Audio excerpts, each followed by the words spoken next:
Bonjour,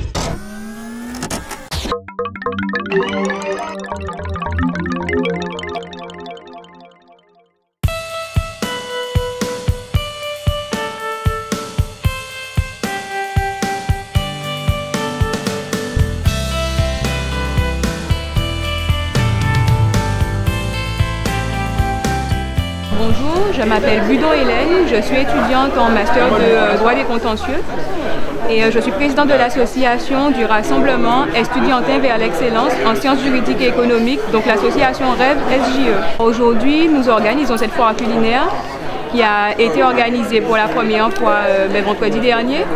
On a réitéré l'expérience à la demande des participants en fait.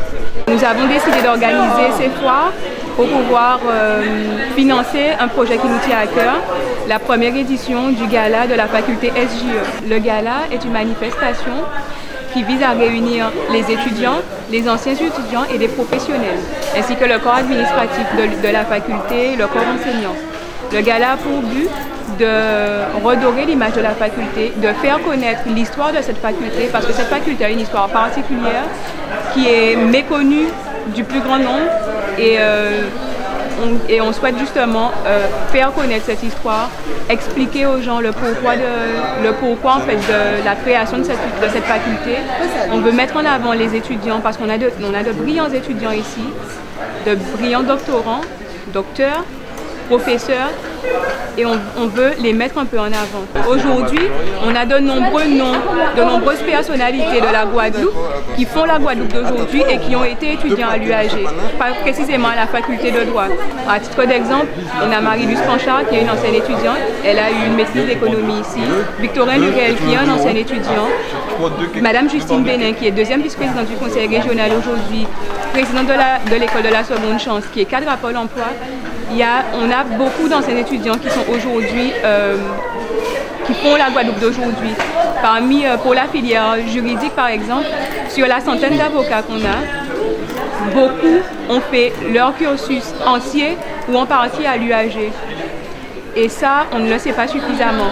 En Guadeloupe et de manière générale partout, mais la Guadeloupe est une île et tout se sait. Et on a tendance à beaucoup entretenir les mauvaises rumeurs. C'est-à-dire que quand un étudiant s'inscrit à la faculté, parfois on a l'impression que dans l'esprit des gens, que l'étudiant s'inscrit à la faculté parce qu'il n'a pas eu le choix de faire autre chose. On a l'impression que s'inscrire à la faculté de droit ou à l'UAG de manière générale, il s'agit d'un choix par défaut, alors que ce n'est pas du tout le cas.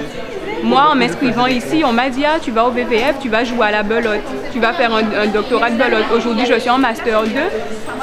Je n'ai jamais rencontré des étudiants qui jouent à la belote.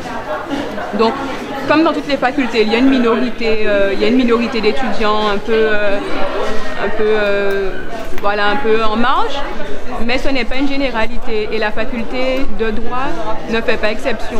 Donc il faut mettre en avant les bons côtés de la jeunesse guadeloupéenne parce qu'on entend trop souvent parler du mauvais côté des choses.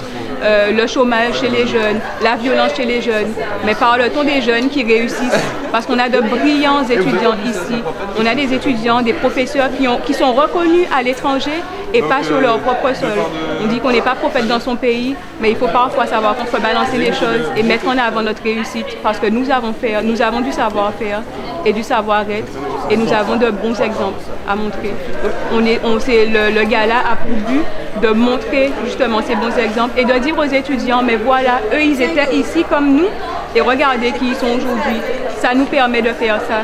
Est-ce qu'à la faculté de droit nous permet de faire ça? Est-ce qu'à la faculté de sciences par exemple, même si nous sommes spécialisés pour la faculté de droit parce que c'est notre faculté, nous nous occupons de la faculté de droit, mais c'est valable pour l'ensemble des filières qui existent à l'UAG et de manière générale en Guadeloupe, on peut faire. On veut dire qu'on a une université, on a un outil qui permet aux jeunes de grandir, d'apprendre et de s'élever au niveau de la société. On veut en fait enlever les barrières, certaines barrières qui n'existent pas. On veut les enlever et montrer aux jeunes que c'est possible. Vous pouvez y arriver parce que justement, avant vous, plusieurs l'ont fait et plusieurs ont réussi de manière brillante. Voilà.